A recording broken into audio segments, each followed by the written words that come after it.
born and raised in Brooklyn, New York, and then went upstate New York to college at Ithaca College.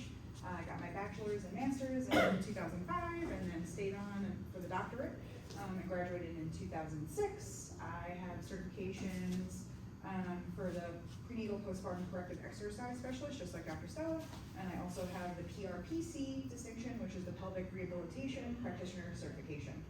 I have over 17 years experience as a physical therapist. I'm licensed in New York and New Jersey. Let's see, it says, oh yes, expertise in pelvic health for all genders, addressing postpartum recovery, chronic pain, and dysfunction. And I do have advanced training in visceral mobilization, gender affirming care, and trauma-informed care. And that's all the dry stuff about me. The fun stuff is that I am a crazy chicken lady. I have a backyard flock of chickens. They're all currently giving me eggs, so I can't leave. What do you leave for me?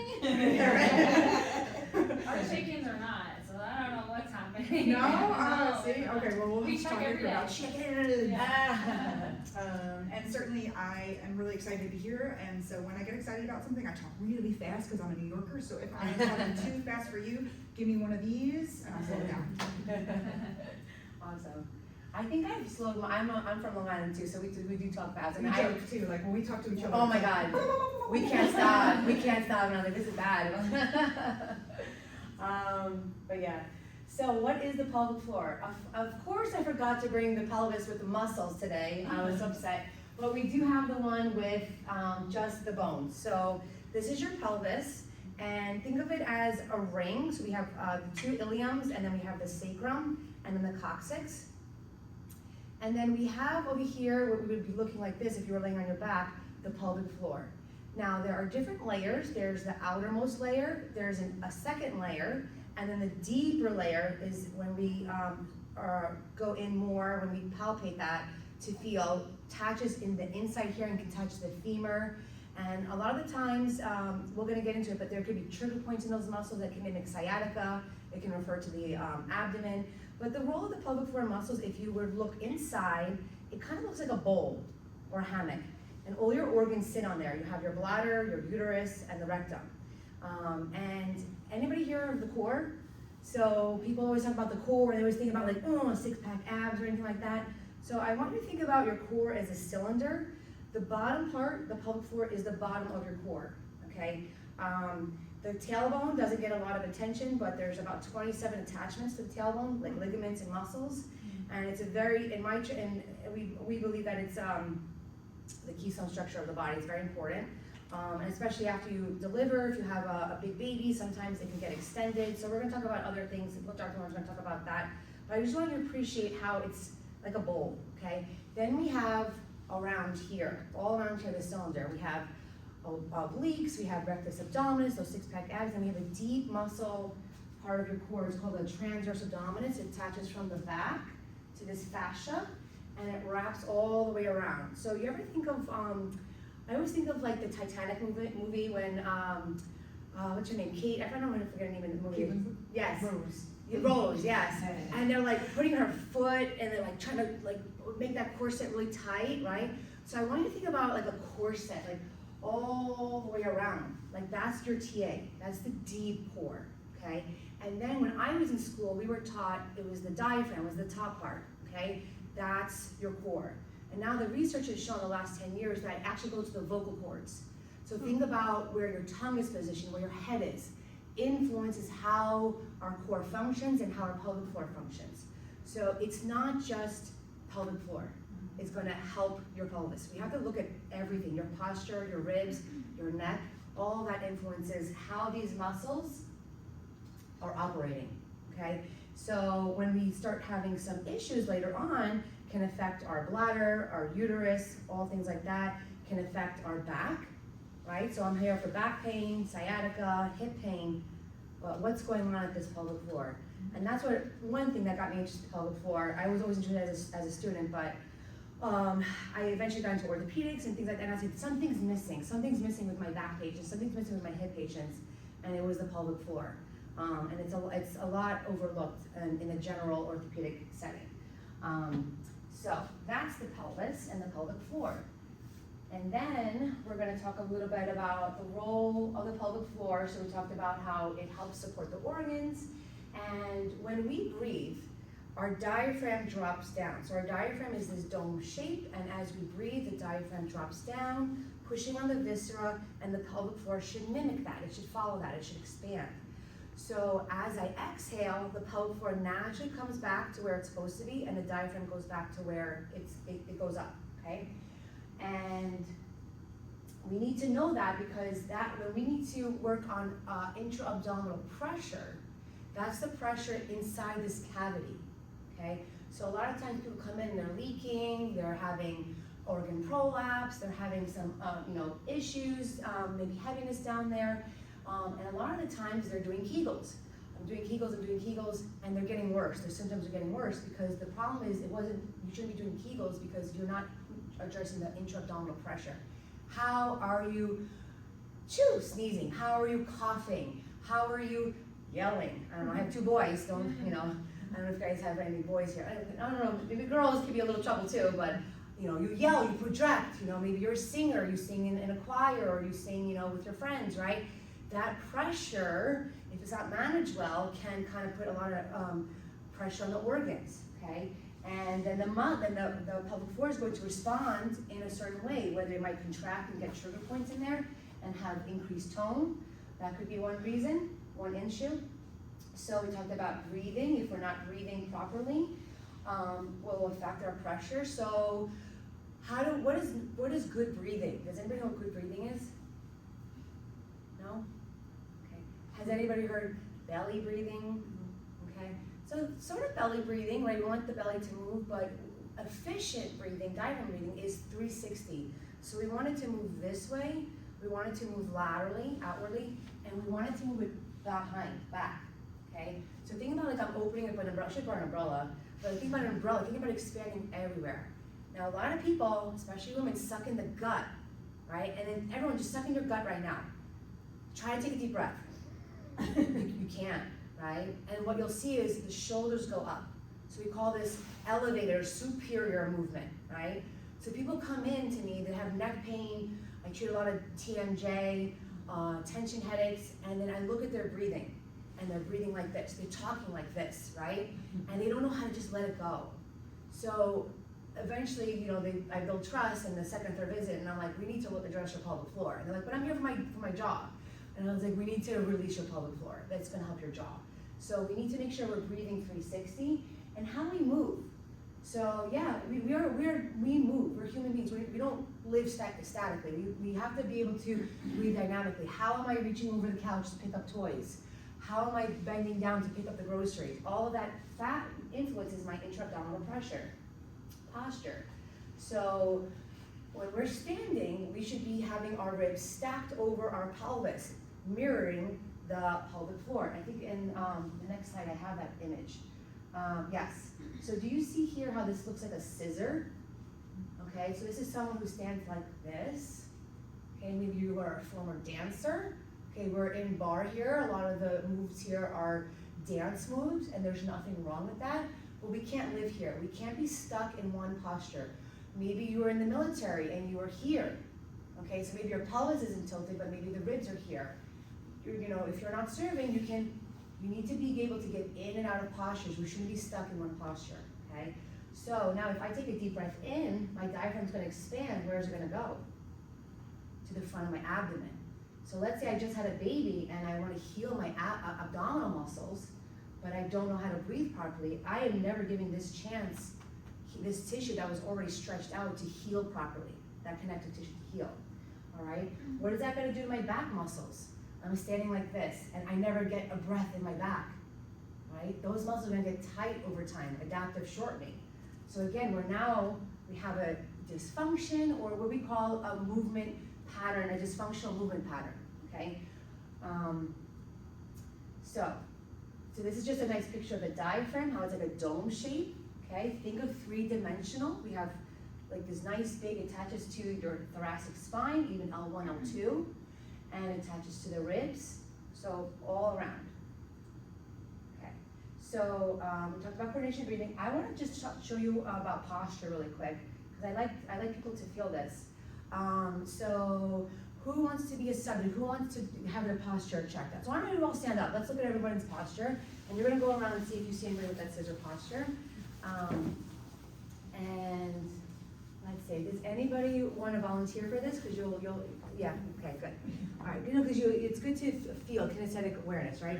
So why don't you face sideways towards me, come over here so everyone can look at you, yep. And what was your name again? Jennifer. Jennifer, okay, nice to meet you. All right, so go ahead, look straight ahead. So I'm pretty happy with your pelvis, okay? It actually maybe is a little bit tilted backwards. And I was showing you in the picture a little bit more like this, Right. okay? So it looks a little bit more like posterior, but nothing that super crazy. But yeah, you are favoring a little bit of that. So I'm wondering if you have tight hamstrings. But look at everyone's. Out today. What happened? Maybe just for working out today. Maybe. So look at her rib cage. Look at her sternum. Do you see how it's a little bit pointing that way? Okay. Does anyone see that? Okay. So you are a good example for the rib cage here. So is it okay if I before we do anything, hold your arms out here, okay, like this, and maybe a little bit more on your back, right there, good. And now don't let me move you, just hold it here, okay?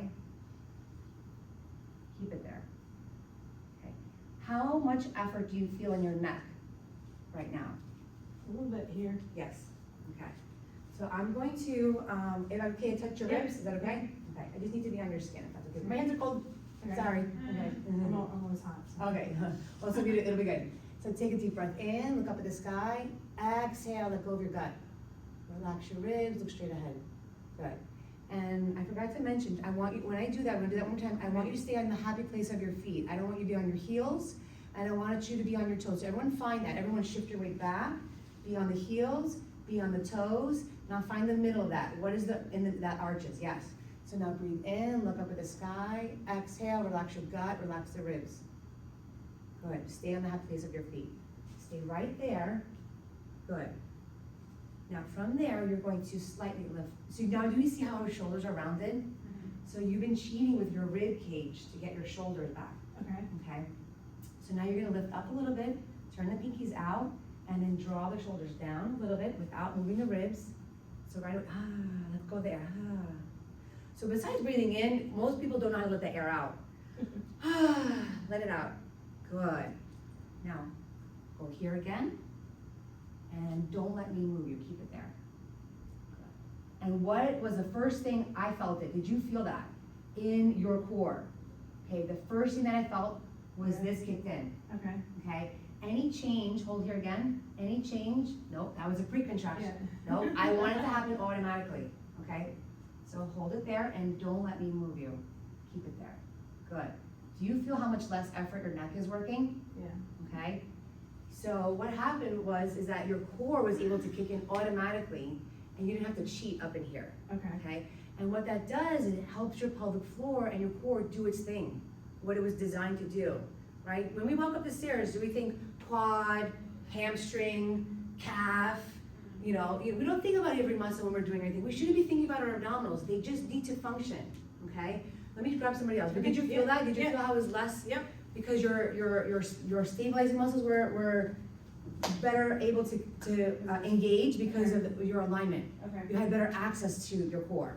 Anybody else want me to show? I'm kind of curious. Yeah, just so you can feel it, okay? And then you can come in the over here. So face sideways, okay? Sorry, it's a little baggy. It's okay, it's okay. So, not that bad, not that bad. So you are a little bit slightly depressed, okay? So your rib cage is tilted backwards, so you're like the opposite of what I was showing you in the picture. That's okay? strange, because I feel like I arch back more, but So- I see that. You cheat with your pelvis. Yes. So your pelvis is living a little bit more forward or anteriorly, okay? So you're possibly, again, I'm just looking at you, I didn't do anything else. You could be, here. Do you work in front of a computer? Now I do, yeah, I just Okay. started, yeah. Yeah, so I wonder, if that is factoring in. So for you, I'm gonna do the opposite. So let's just do a pre-test. I want you to feel, hold here and don't let me move you. Keep it there. What did you see our pelvis do? Did you see that? It went like this. Mhm. It sheared forward. Mhm. Did you feel that? I was thinking while you were doing that, like I had a baby 6 months ago, and so Okay. I feel like, you know, when you're carrying them or whatever, Mhm. you're always kind of like that. Yeah. Like I- this? yes. Yes. Yeah, Yes. that's my biggest issue, Mhm. so, yeah, for sure. I don't have a chair in here, but you're a little bit taller than, but what I can do too is, this is what gravity's doing to you as well. Mhm. Relax everything but your knees. So I usually stand on top of a chair and I do this, but you can almost see like that pelvis wants to go forward, Mhm. okay? So now what is that doing to your back, Okay. right? And what is that doing to your core? Again, the core is a bunch of muscles. It's not just, not the belly, it's the pelvic floor, it's your diaphragm, it's everything. So for you, we're going to find your happy place of your feet. Okay. So find the heels, the toes, you're in the middle of that. Yeah. Now go ahead and drop your tailbone, like we're gonna do a little cat-cow here. Good. Think about the tailbone dropping. It's okay, I touch you, right? Yeah. Drop. So, no, you see how much you're cheating here? Mhm. So this is what happens, what we see postpartum. Your brain doesn't remember how to do this, Mhm. okay? Once you don't do it, you lose it, okay? So I want you to feel Mhm. the tailbone dropping down. Relax your ribs here. Just drop the tailbone downward from the head. That's very hard for you. Yeah. Okay, so I wonder how you were carrying. I wonder if you were one of those people that carried like this. A little bit, Like the baby was out of the basket, yeah. okay? I have big babies too. Okay, My third, so. okay. Mhm. 10 pounds? No, a little less, but close, seven, Okay. 7 to 9. Okay, All three yeah, of not, them, yeah. All right, so take a deep breath in, look up at the sky, lift up your heart. Good, exhale, relax your gut, relax your tailbone. Good, relax the ribs, look straight ahead. Okay, so for you, I'm like picking up your ribs and then stacking it down. So the diaphragm is with the pelvic floor, Right, okay? okay. Versus like caved in. Right. Now, much better, Yeah. okay? So now hold here and don't, I'm not even fixing her shoulders. Hold, don't move you. Good. What did you feel? What did you guys see? Nothing moved. Yeah. Do you feel how this was I more didn't stable? have like the effort, yeah. Exactly. Mhm. Because we gave you a home for your core to function better, Right, okay? okay. So, does that all make sense, guys? Like how it's not just, let me just exercise, let me just do this. Yeah. Okay, what happens when you leave and like you're living life and you're talking to a friend in the park, hanging out like this all day long, right? Plus, when you do exercise, you're like, am I doing this right? Because, you know, okay, hold your core, but again, Uh-huh. like now, I just Yeah. learned a lot from your slideshow of Okay. just how dynamic everything So, yep, exactly. Once you learn all of these principles, then you load it with weight. Yeah. And yeah, you know, if you're starting to lift more weight, you can do like, I'm gonna brace because I'm lifting a case of water, that's okay, but in real life, most people like, you know, if all day long you're doing something the wrong way, it's just, you know? All right, so this is where you take over, right? Or I take over? There's like an intro slide Okay. that says. So I want to just go over a little activity with the exercise. Do they have weights here? Oh, okay, outside? Yeah, Can we get those are some weights? So what, I wanted to just teach you guys to squat. Let's get, for overhead, so maybe 3 pounds? 3 pounds overhead? So where's the dowels? I just saw the They're right there dowel. on the floor. Okay, so what I want everyone to do is, go ahead and show me, grab a dowel. I think I have too many.